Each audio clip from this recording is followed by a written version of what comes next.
looking at the Niners running game, if you want to call it that, it's been a mess all season long. Now, one of the staples in a Kyle Shanahan offense, one of the staples in a Mike Shanahan offense, is their ability to run the ball with any running back that's in uniform. Pretty much like if I got in uniform, I'd at least get 50 yards rushing because their offense is just garnered to get the running game going. What is it about this season that is different from every other season with Kyle Shanahan? Why can't the Niners run the football, Johnny?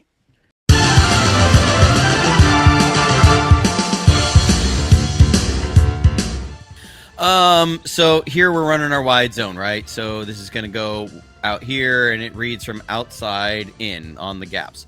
Well, this is one, I don't want to harp on this too much because we end up hitting a 9-yard run off of what the Jaguars do here. But we're going to run this wide zone. Notice we're going to bring Ricky Pearsall in motion, and you're going to see these two linebackers shift way over. When that happens, we become at a numbers disadvantage right here. Okay, because this linebacker shifts to the other side of the center, to the weak side now. Now you have 1, 2, 3, 4 blocking or defenders with 1, 2, 3 blocking threats. You're already at a numbers disadvantage. So that's what ends up happening here. So, even at the start, you have a 3-on-2 for the defense. You have 2 blockers against 3 defenders, and that's going to shut this run down. So that's okay. Good job for the Jaguars. That's a good way to account for what we do. This is in the opening drive. So understand this is the scripted portion. Right. And so that wasn't like they're coming up and say, okay, well, they should have been in a different play. Well, okay. What you end up doing now is we're going to bring another motion. And so we're going to see these linebackers shift over. Okay, so you're using this motion that you saw earlier against them now, and you're going to see the defensive tackle shift over. So we're going to run another wide zone here. And you're going to see the other shift. Okay, so we're trying to get a scoop here, a reach block, and then up to the second level. We're working a combo here that they're going to read to this backer, and they're going to kick out. So they're going to read this backer. If he comes down, then Dom Pooney's got to go pick him up, and that means that Brendel's going to wash this down, and McCaffrey's going to cut it up through this lane. Well, you end up working it. We're working pretty well. Okay, that's exactly what's happening here. We're working, we're washing it down. You got Connor Colby up to the second level. Trent's going to seal this backside off. So McCaffrey's reading this out. He sees this linebacker step up. He's going to want to cut it right through here. Well, Mr. Connor Colby, you have a welcome to the NFL moment. You got to get low. I don't care if this is a guy that you got 70 pounds on. You got to get low and dig him out. Instead, he's going to get blown up and stuffed into this hole. You should be driving Floyd out of here. Floyd's a good linebacker. You are an NFL lineman getting on a linebacker. This should be a wide freaking open run lane. An explosive run play. Because you have set them up from the previous play. You got your script, you got your answer. You should be one-on-one with Christian McCaffrey in this safety. Instead, he got pushed right back into Christian because McCaffrey's if you ask any NFL coach, hey, how do you want to draw these plays up? Do you want to get one of your offensive linemen on a running back or on a linebacker? They will all say that is exactly how we draw it up. Right. You would be elated if you said that. Okay. So now we're going to run a play. It's called Mike. This is a play we ran for the go-ahead touchdown in 2023 against the Packers in the playoffs. So this is a play. The target point is going to be towards the inside foot of Juwan Jennings, and then this play is going to run on the inside foot. It's going to cut and run on the inside foot of where Trent Williams is right now. So the point of this play is you make it look like that. I could pull the play art up if people want to see it and don't believe me, but I can guarantee you this is how it's run. It's a play against a 5-3 front. You have a 5 and 3 front. So this is how the targeting is going to go, and you're going to get Juwan's up on the end, Trent's on the down end. You're going to have Kendrick Bourne's going to come up here and try and pick up the safety. We're going to leave the backside end unblocked because we don't care about him. He's a guy we're not going to account for because we aren't worried about him getting in the play. He's got to cover the backside. So Colton McKivitz is going to scoop on, have a little reach block on Armstead. Dominic Pooney's going to go get the weak side backer, the Will. This is Luke Farrell's going to go get the Sam.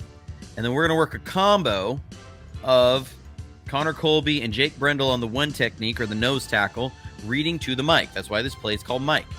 So whichever side the Mike goes to, if he comes to one side, then Connor Colby's going to disengage and go get him. If he comes inside, then Jake Brendel's going to disengage and go get him. The other guy stays on the nose tackle. That's how this run play works. And you're going to see it. It's developing. All right, we got this moving. We got Pooney up here. We got the backside worked off. We're going to go get this linebacker or safety. We're working this combo. Here comes the Mike down in here. That means Brendel should peel off, pick him up. Colby should stay on the one technique.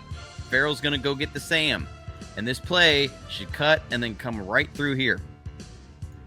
But what happens? Oh, Connor! He saw the Sam flash, thought it was the Mike, and he leaves the defensive tackle. And so you can see this developing, right? This lane right that through could be here. a touchdown. Should be a touchdown. Would be a touchdown. But you got that happening. Oh, my God. So again, Connor Colby, I mean, this is 2 plays in a row where Connor Colby sort of botched his assignment. I mean, I know he's a rookie, but I thought he was a lot better than this. But I mean, he's a 7th round rookie. I mean, we need to put that in perspective. I texted Rob this week and I said Connor Colby needs to have an opportunity to sit down and reset. He's getting overwhelmed by the data. Okay, so here we're running a swing pass. Swing passes is part of the run game. Bill Walsh used to say swing pass is just an extended handoff. You're just handing the ball off way out here, and then you're coming with blockers. All right. So that's what we're doing. This is a run play. You're just having an extended handoff. Well, here you have numbers. You got Juwan Jennings coming down and blocking. You have Kendrick Bourne is supposed to block the safety. You have Luke Farrell is going to come and kick out the other corner. Like, this play should be set up. You should have. This is setting up perfectly. That should be a touchdown. Right here. Should be a touchdown. That's 3 Kendrick Bourne. You don't even get a hand on the guy. Luke Farrell is trying to then turn and pick that up, and then he's going to go blow this guy out. If you pick this guy up, you have Jake Brendel out here. You have Juwan Jennings out here. You've got this blown out. You have Christian McCaffrey on a lane. He's one-on-one with this safety or this linebacker, whichever one. We saw him 1-on-2 on a shovel pass, and he still scored a touchdown. But he's got to be able to get moving. He's got to be able to get his feet moving. You're getting his feet stopped in the backfield because right after he catches his pass, because you can't make this block. What was he doing? He's not recognizing who the second man in is. Okay, that's what it is. They kind of shift around, and he thinks that's supposed to be Luke Farrell's man, and so he hesitates. He thinks and then you can't do that. That's also partly because a guy signed a week into the season, so that's what happens. Okay, so this is one. And I can speak on this one with a lot of clarity on it because I actually reached out to former 49ers offensive lineman John Feliciano about this play specifically. Because I didn't want to end up on the Not Our Fault podcast of the people who didn't know what was going on with offensive line. So I actually sent this clip to him, and I asked him what was going on because I said it looks like Connor Colby does not work with the same urgency as everybody else. If you watch 49ers offensive line, they run down the line. They don't step, they run. So watch their steps, specifically watch Jake Brendel's steps here. Watch how wide this first step comes over. Okay, I'm going to run it in full speed. So boom, I mean, that is crossing over. I know it's hard to see, but these are the things that we look at when we're really looking at film. Okay, that's a big crossover step, right? Big crossover step. Come back and watch Connor Colby's first step. Oh, that's a vertical step. He's not coming horizontal. He's not running down the line. He went up. Okay, why? Well, so this is where John was able to give me some insight. He said, what probably, he goes, I know what happened here is Jake gave a solo call, meaning normally they're going to work this as a combo. And then again, where this linebacker goes, then which side it is going to go pick him up. Connor Colby's expecting it to be him. He's expecting that Jake's going to try and seal this off, and Pooney's going to block down. But that doesn't work with this front, because they're in a tight front here with a nose. So what has to happen is this is already a cutback play because Connor Colby has to wash this down so that Jake Brendel can go get up on that linebacker, so that Pooney can wash this guy down and McKivitz can wash that guy down, because you're going to have this come around to kick out. So that means that Trent's going to wash this guy down so that now you can get up on this linebacker. That's how you can account for this. Otherwise, you can't account for this linebacker because you have one-on-ones out here, and unless Jake Brendel's the only guy who can go get that linebacker. So that's how you have to account for this. So he's giving a solo call. Well, excuse me, Connor Colby is thinking, well, I go get this linebacker because this is going to scoop and I'm going to go get him, and Jake's got this guy. Well, it doesn't work that way. So that's why you see this vertical step, and then he reacts when the nose is unblocked. Well, that's either him not understanding the communication that's happening down the front or not hearing the communication that's happening down the front. Either way, this is on Connor Colby that he's not running down to wash this play down, because you're going to see this would pop. Because if you have this wash down, you have Jake Brendel's up on the linebacker. Trent is understanding this. Trent is not trying to seal this off. He is trying to move that end down the line. Christian McCaffrey attacks the front side, so you draw these linebackers down. So now you can go get Tonjes up on that linebacker. You're going to come and kick this out. You want to be able to set this up, wait for this to wash down, and then run this down the hash. That's where Christian McCaffrey wants to run this ball. Understand, if Christian McCaffrey's down this hash, he's got this guy in a two-way bind. If he comes down, he's going to cut inside here. If that guy goes out, he's going to cut inside here. But he can't. He's way over there now. He can't because he's trying to avoid this guy, right? And then watch Christian McCaffrey's frustration with this at the end. He's going to say, throws the football, because he knows by the pre-snap what should have happened, and it didn't happen. And he's frustrated because he's not able to get the run game going, because those runs are there. That should be an explosive run. We're not even meaning like that should be a minor run. This should be an explosive run. We are missing these explosive runs. That is just happening in this with this run game right now. It is just play after play where you are one block away. Okay. And it's not the same person. And you're hearing this in the pressers, right? Of we're one block away here. We're one guy there. You know, it's all this stuff. We're real close. We're real close. We're running this wide zone again. This is our base offense, right? So you're working a combo here. They're reading on this linebacker. Jake Brendel's done a good job. He sealed this backside. This linebacker's kind of hesitating, and he's sitting. Pooney's trying to work up to him. You got McKivitz is kicking it down. We don't care about this guy because you roll out on these passes, and if these guys are crashing down so hard, you keep doing those rollouts, which we did a ton of in this game. That is why. But this is the block that Christian McCaffrey is reading. This is where his eyes are. And these two guys, if you look at their head stripes, where are their head stripes? Looking at the linebacker. They are not looking at the man they're blocking. They're trying to get their eyes on the linebacker. You can see that with the head stripe. So they're reading. If this guy comes out, Trent's going to go get him. If he comes in, Connor's going to get him. That's how this is going to work. So that's where Christian McCaffrey's reading. And that's how it happens, all right? He comes down, Connor's going to go get him. Trent's going to say, okay, I'm going to wall this down, and now he's going to flip his hips. So people saying Trent isn't always playing as high. Trent's still playing at a high level, okay? He's had a few more net negatives plays than he's had in the past, but he is still playing at a high level. Kyle Shanahan, you got to hold this block just 0.2 of a second longer, because that's where Christian McCaffrey's eyes are. That's where this run lane's going. You have it. Oh my goodness. Look at this develop. You are one-on-one with this safety. It's leg tackle.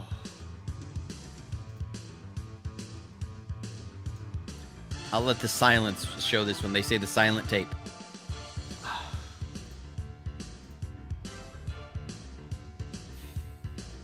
And it's not like that lane's going to stay open forever. You have to hit it right on time. And really, if he didn't make that tackle, that ankle tackle, he would have hit that hole. It's just, oh man. So now put these in perspective with what we're seeing in the press conferences when they're asked about the running game. Man, it's real close. It's we're just one thing here. You know, there's a lot that goes into it, right? This isn't just coach speak. I don't mean to sound like I'm just defending these guys over and over again, but it's not coach speak. It's on the film. It really is there. And so people saying, well, Christian McCaffrey's just not as explosive as he used to be. See, I don't believe that. I don't believe it's baloney. It is a made-up narrative. The film does not show that. Okay, we're going to run an inside zone here. Now, this is going to be a little hard to see because the camera's in the way, but stupid camera. Connor Colby is going to get absolutely stood up here by this tackle. He presses him, and then he peeks eyes to McCaffrey, and he's watching for, and this is a great job by him, but he's reading McCaffrey. So once McCaffrey comes in, he disengages Colby and goes and makes the tackle. You've got to be stronger at the point of attack there, Connor Colby. Same with Dominic Puni. Dominic Puni, if you watch this, he gets stood up. If it's pressed, stood up. So when you see guys engage on their blocks like that, and they're low, and then all of a sudden you see the nameplate appear, like right there, okay, that means he got stood up. Same thing with Connor Colby. You don't want to see the nameplates, and that's what you're seeing. And they should be able to get through here. You got Jake Brendel up on the linebacker. You got Trent Williams up on the linebacker. Now this guy crashes down so hard it does also get in the play, but it's just a point of like you're not creating that space in the run game, and it's not always an issue of it's not a running back. We are having issues everywhere, and it's not the same person every time. Okay, here. We're running a wide zone to the right. This is the same sort of thing. Okay, you're getting this combo here. You're getting this, Colby's running down. He's trying to wash this. You're trying to get Jake Brendel up. You're getting Trent's trying to get to that guy, but same thing. You're comboing here. They're going to see which one of these guys is going to disengage and go get that linebacker, because we're going to go have Juwan come out here. I think there's a safety outside he's going to go get, and they're going to leave. They're doing this so that Juwan is going to hit that guy. So they want him flying upfield to get contained, so that gives an advantageous kick out for Jake Tonjes here. But watch the front side. This is just where I'm talking about, Lev, where you see these lanes start to appear, that if the running back is unimpeded, he's able to get through this lane and be one-on-one with this safety. It's there, but guess what? He's got to kind of hesitate and then try and go. This guy's able to come down. This guy comes down, and he gets sandwiched before he can get through this hole. It's there. Jake Tonjes, you got to be better at this block. Like, you got to kick that out harder. And you look at the initial attack angle. That's what throws Christian McCaffrey off. He's coming outside, and he's like, whoa, where are we going? And then he's going to try and go. Like, that's not a McCaffrey explosiveness issue. That's they got to be decisive in their run blocks and go and get him one-on-one with that safety, because this is Christian McCaffrey. He's going to then he could very well break that and be gone. We're talking 50, 60-yard run. They're there. We're 1 and 2 blocks away. We're 1 block here, 1 block there. Another example, this is when you have backups playing, and these two guys are not certain on how to read these blocks. So we're running this wide zone again. Okay, you're going to have Trent help, and then he's going to go get this backer. And then you're going to have Connor Colby seal on this. You got Jake Brendel's got a scoop on that. You're going to get Dominic Puni's going to come get this backside backer. And then McKivitz is going to go get Armstead. Okay, the one guy you're not accounting for with that is the linebacker, because you're going to have a read block here, whether this run goes inside the tight end or outside the tight end. And it's going to be a read off this block. If Tonjes' head is on the outside of the end, then Juszczyk's going to read it and come inside. If Tonjes' head comes inside this tight end or the end, and he's got outside contain, then that's what's going to be. He comes inside. Right. Tonjes' head is outside. This guy's in. So Juszczyk's going to go outside, and that's how we pick up this backer. Okay, so at the point of attack, where's Tonjes' head? It's on the outside. So where's Juszczyk going to go? Outside, right? That's where he's going to go, because he's saying this guy's coming in and this guy's coming over the top. That's how we're doing this. Well, you get pressed, and then he works outside after Juice has already committed. So now Christian McCaffrey's getting the handoff, and he's got an unaccounted for linebacker. Where, again, you have a lane to be one-on-one with a safety. So in that case, should Juszczyk have gone on the inside? In this case, Jake Tonjes has to understand wherever his head starts, that's where it's got to end up.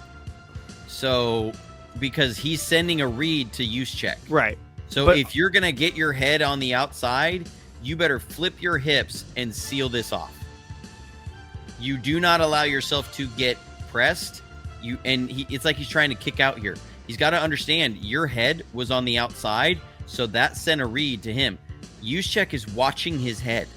That's where the read is, like as they're taught and through this, because remember, this is snap, snap. So you've got to give a definitive read to your fullback on where this block is supposed to go. So that's a play that people look at Kyle Juszczyk and say, man, you didn't go make your assignment. And it's going to be, well, that's on Jake Tonjes. That's on him not sending a clear read. And you can see he's a little frustrated. Are these like basic fundamentals that they're just not? Yeah, this is day 1, 2, and 3 run game install. So, yeah. Now this play, we have an ability to account for. Thanks, Steve-O. I appreciate it. But I kind of wish we checked out of this. I wish we checked weak side, because yes, in theory you can get the numbers advantage, or you have enough people to account for everybody in the box. But you don't. I don't like the matchup, because the key block is going to be Demarcus Robinson cracking on this Sam backer. I don't like that. If that's the key block you're relying on, I think that's going to be a loss every time, because that's what ends up happening here is he hits him good, but this guy's just going to work him through. Again, you have an ability to account for this. If this block is really tough, you're going to have a seam right through here. But again, I don't love that this is the matchup you're hoping to win, because you're asking a lot of Demarcus Robinson to go make a block on a Sam backer that way. I would have preferred that this play get checked and they come this way and have Juszczyk go over here. They can it and go the other way. I don't know if that was an option in here, but I mean, that is effort by Demarcus Robinson. Give you that, but it got worked. But again, there's lanes in here. There really are there, and this is honestly, I stopped in the middle of the third quarter on those runs. It's just so bad. Now they did. What the hard part is, they did have some 7-yard runs, 9-yard runs. You're missing the explosives, and you're seeing it is just like one block here and there, one detail, and that's what they've talked about, right? There's small details. There's one little thing. There's this, they're not lying in the press conferences. People are acting like, well, they're trying to cover up for Christian McCaffrey has lost a step. They're just committing to him because of, their love for him, and they're doing this and that, blah, blah, blah. And then they don't understand what the offensive line. If it was like Connor Colby just losing every single one, I would say, well, put Drew Moss in there and we're going to roll with that. Elevate Nick Zakelj, and at least he can, you might pop one or two, but you get like 3 plays, 4 plays that are Connor Colby. And then you get 1 play or 2 play that's Dominic Puni. And then you get a couple plays as Jake Tonjes. And then you get a play as Luke Farrell. Then you get a play as Kendrick Bourne. And then you get a play as Kyle Juszczyk. It's like all of these things. And then you get a play, it's Brian Robinson's footwork, because he just joined the team and hasn't worked on this running system for a long time. Like, that's what I've been seeing through the first 3 weeks, is like this team is just a little bit out of sync. And that is what is to be expected of a team that has been decimated by injuries since the start of training camp. We have to remember that this team has not worked live pads on their run game, which is when it really counts, with the same groups, all these people playing together for more than 4 or 5 days at a time since the start of training camp. That is why this run game looks so out of sorts. When you look around the league at teams that are really good at running the ball, they have had the same units, or most of at least like 75% of the same unit together and working on these runs throughout training camps and everything. Because as Kyle Shanahan always says, right, when he was asked about the Jaguars, well, you can see they're committed to it. And he said, well, what do you mean you can see they're committed to it? What he means is there's a lot of detail and nuance in their run game, and that shows that they put a lot of time into it in practice. You can see those things. So people will criticize the 49ers drop back pass game. When your offense's foundation is running the ball and you are seeing these kinds of things, the only medicine is to spend even more time on your run game. So it's kind of one of those like, and until that starts to be fixed, this offense will continue to look dysfunctional. It's not a situation where they're going to suddenly say, well, we're going to start devoting 70% of our time to the pass game because the run game is not working. No, you would have to throw out 9 years of the Shanahan offense to do that. You say, no. What we need to do, and you also look at this, you say, we don't have a systemic problem that we cannot create run lanes. We have a systemic problem of that we keep missing some small details, and we got to be locked in the whole game. You get those things fixed, and all of a sudden this offense is gonna start blossoming and start looking like what we're used to. But they've got to get that figured out. Thank you for watching this video. If you want more of this content, then check out some of these recommended videos right here on your screen. Make sure you like, share, and subscribe to the channel. And if you want to support the channel, you can do so by going to my website, which is nicotina.net, and there are memberships available under Dre Area Sports.